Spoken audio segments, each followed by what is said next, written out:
Hello and welcome everybody. My name is Aram and this video is another interesting one. I'm talking about the boat race 2018, now this time the women's race. Sorry, it took me about 2.5 weeks to get this video finally done. I simply had a lot of work to do and I finally was able to do it. Thank you very much for keeping all these requests up. It's very interesting to see what are you guys interested in, and sometimes you guys point me to very interesting videos I haven't even thought about. So please keep your comments coming. They just help me to make the channel more interesting and they also make my life a bit more interesting. Very cool. Okay, now let's jump right into that race. Is there a difference in terms of technique between Oxford and Cambridge?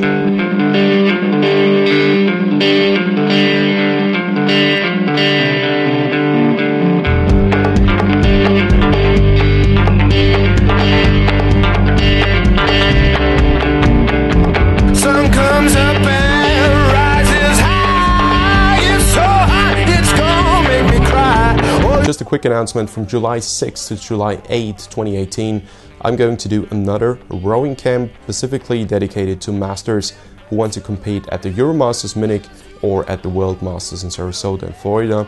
This is going to be a preparation camp where we do video analysis every day. Again, a lot of coach sessions on the water. The camp will be held in Austria, in Vienna. It will be a 3-day intensive rowing camp with a lot of technique focus. So if you want to join us there, go to rmtraining.com, register. We have limited spaces. We want to make sure that you guys get all the attention you need, so not a huge group. If we're too many, we simply have to do another camp. What we see here is the Oxford boat. Remember, with the men, we had that problem or issue, whatever you like to call it, that it was not suitable for a long distance race. I don't think it was even suitable for a 2K race, the technique they used. I don't think that physically there were that many differences, although I don't know any of them personally. I don't know their ERG scores, and to me ERG scores don't matter at all. But here we see something quite similar. Just have a look at the stroke. This is the catch. The catch was done by raising the entire upper body, by pivoting backwards. You see that? So let me do full stroke.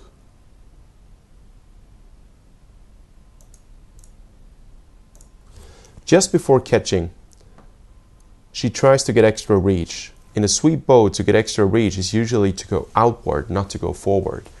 Going forward is something you would try to do in a sculling boat, although even in a sculling boat it doesn't really work. So that's a classic, that people try to go forward while that oar handle is going outward. So what you do is you just reach and go down with the outside hand. Now the outside hand is usually the hand that has the greatest effect on the blade height. So another effect right here, if you with the outside hand, if you go down with the outside hand, you put a lot of body weight on the handle. If you put a lot of body weight on something in front of you, you're trying to stabilize yourself through this vehicle right here, which is the oar handle. But if you stabilize yourself on something that you want to pull hard on in the next instant, this is not going to work. These are contradicting forces. And this is a big problem we see in many boats. Right there, she went down with the hands, so she pushed the handle down, so she leaned onto that oar handle, and you cannot possibly lean onto something and pull. It's simply not, these are two contradicting forces. So the next thing she's going to do, she has to get that weight off her hands and also that blade into the water. Usually you would say, oh, just, lift the hands, light hands. You can't. If you put your body weight on the hands, you cannot possibly lift your hand up because all that trunk weight has its load through the hands, which is just a means of force transfer now onto the handle. You cannot just disconnect this force transfer of weight right down here and say, okay, I'm not going to play this game of forces, I'm just going to lift up right now, says the hand. Not possible. You can try to lean onto a table and then lift it. You have to change something in your body posture before you can do so. And sure enough, she does. The first thing she does, she pivots upwards. And not with the hip, but with the shoulder area right here. So this is not a problem by itself, but it leads to a lot of problems. Nina, What makes a fast catch is to get rid of all the drama, which means no extra motion. If you want to be very quick at the catch, don't push hard with the legs. Try to have a direct force connection and try to get your body into a position where as soon as you transfer force, your body will not change its position. So you got to bring your body into a position at the catch where it is able to withstand a lot of force traveling from the feet all the way through the body, hands and blade. If that position is not an optimum, you have to adapt it while you already apply force with your feet. And of course, you don't have a quick force connection then. So this leads to the point where you do a lot of things, you move around quite a bit, and you don't get that full force connection between feet and blade ultimately on the outside. And this is what people call a slow catch. Now, pushing harder with the legs won't change the problem or won't solve the problem because you just apply more force that the body can't handle because it's not in a good position. So everything you do before the catch actually leads to problems at the catch itself. Now let's follow the stroke a bit more. Now as she's applying force with her legs and she doesn't back off, you don't back off at the boat race, you just push as hard as you can. Now the effort is there, but the hands are now finally at the height with the blade in the water where it would make sense. As the body is already in that rotating motion backwards, it is usually following that. You can't really change that. And the reason is that rotating motion is now part of your body's concept to withstand the forces that run through the body. It's very difficult to change your body position while a lot of forces are running through. It's very simple. Try to do a deadlift and then play around with the positions. Despite the fact that it's not healthy, it's certainly almost not possible to do. Okay, now this position right here looks actually very efficient, but it's a brief moment. Now is the point of time where we see that, as we saw on the man's boat, there's a connection. The legs are almost now quarter slide. And now would be the right point of time to use the hip, that hip pivoting motion, so you go backwards. But that's not happening. If you watch closely, you see that the arms are now bending. If the arms are bending, it means that you're now adding the weakest link of your three main levers in a rowing stroke. The three main levers are legs, trunk, and arms, just very roughly as an overview. Arms are certainly the weakest link. You need them because they're also very quick towards the finish, but using them right now would mean that you have to reduce the force of your legs immediately. Otherwise, these arms could not possibly have a full force connection with the blade with the same amount. I brought that example with the men's race. Most people probably can do 100 to 150 kilo squats, but I don't know a lot of people who can do 100 to 150 kilo bench lift. It's a different muscle structure. The muscle mass is different. And you see that stroke is basically cut off right there. The legs are still working, the arms are already bending, and that's it. For me, the downside of this all is that all of this is happening at a point where the blade is actually in the perfect angle towards the water. Let's see that once more. And I'm not just looking at the stroke, you can see this with many girls in that boat. Also with the 7th seat. Okay, now, right now, the blades are in the perfect angle to accelerate the boat, 90 degrees. It can't be any better. Now you should actually have full force connection. This is where you need it. This is where it's the best way to accelerate. If you do it at the catch, this blade is actually pointing away from the boat. It's not a lot of use to apply a lot of force there, because that blade is not pointing in the right direction anyways. You gradually want to get it going, but you do not want to have a lot of impact.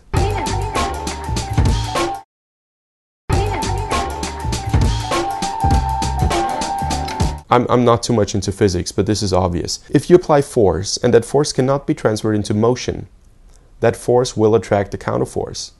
And that counterforce usually at the catch, if you apply a lot of force there and you cannot move that boat, the rest of the body will say, whoa, whoa, whoa, whoa, whoa, that's too much, and start to tighten a few muscles here and there in order to cope with all the loads. Otherwise, your body will simply go goof. When you apply a lot of force at the catch, you make yourself tired, you don't accelerate the boat, and you lose it at a point of time where you'd actually need it the most. And if you watch closely, you can see, I mean, of course, now this is the point of time where most arms should be bending, but these hips should be in better position right now. Let's follow one more stroke.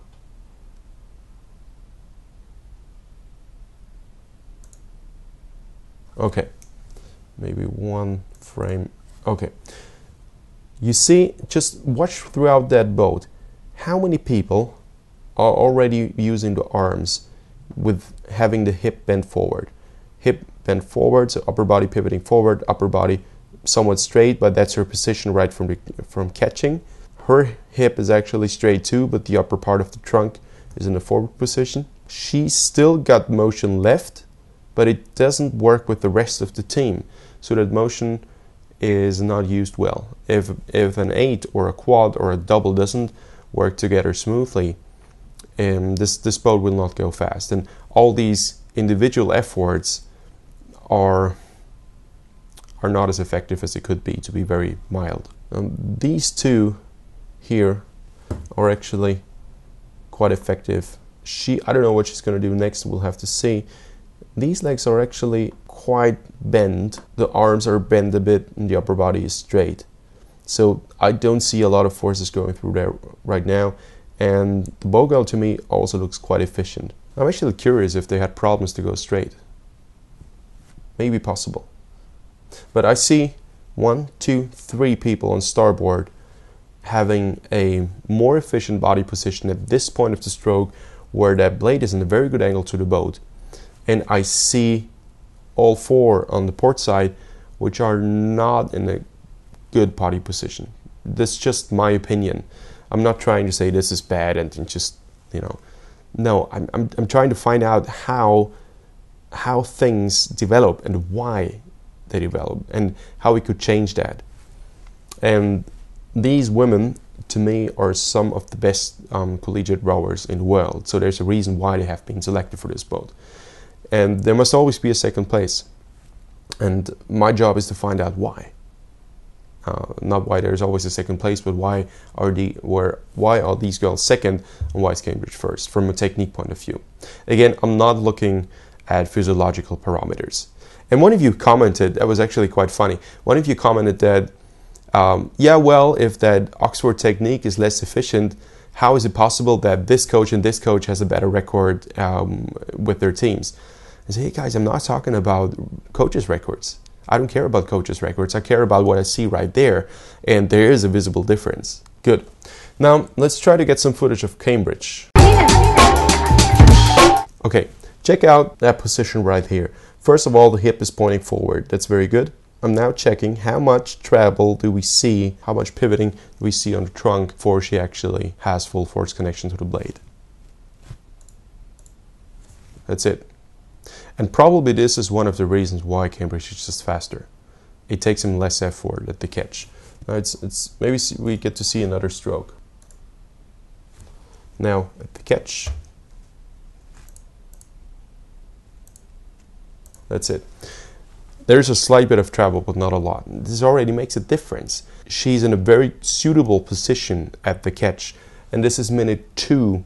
So these girls are going full load, or full boat length ahead, almost. That little thing has an influence on the rest of the boat too. And it's very rare that a few girls in the boat do something right and all the others don't, especially when you are at stroke position. Let's look at something else right here. When does she use the hip? You can see that that hip is moving earlier than the arms. Great force connection with the hip. I know these arms bend a bit early, but she still manages to use the hip. Let's see her. Yeah, she uses that hip motion too. That's the same pivoting motion you see. That's a pivoting motion. So there is that thing that generates extra speed that these girls use, using the hip before they use the arms. Actually, they don't use their arms a lot. Using legs to hip transition. Now we got that shot again right here. You see that legs to hip transition is just working a lot smoother. 3C doesn't do it. She works too much with the shoulders. But these force curves might work with the rest of the boat. 2-seat does a great job, I think. And yeah, so does the bow seat. So just to me, there is a different handwriting. Just that one factor. There's so many other factors like blade work and physiological parameters. A lot of things must work in order to have that trunk and hip pivoting motion lift when you are at the position where you should use it, which is around the 90-degree angle of the oar of the blade to the boat. And the Cambridge girls simply use it, and they have it available. So a lot of things must be right.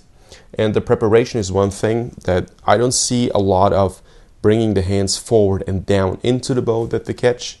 Another factor is that the technique usually changes throughout the race, simply because you become tired. And the more tired you become, usually the more efficient you become. But it doesn't make you a lot faster, because that power is already gone, usually wasted a bit. And there is no crew I know that is 100% efficient and perfect in what they do. Maybe one of the crews that could be considered almost perfect, just from my point of view, is that Australian straight 4 from 2017, the heavy men's coxless 4. They row very well. So if you want to look at a very good boat, this is a boat to look at. That's just out of this world, I think. And the principles of legs and hips, and that this transition generates that dynamic finish, is true for every boat.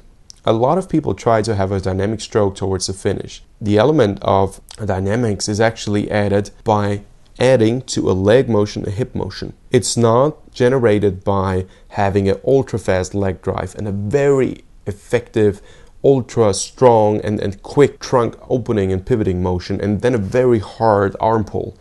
That's not needed. If you check the very good boats, if you check how they row, if you look at their style, you barely see any movement. There is no harsh work towards the finish.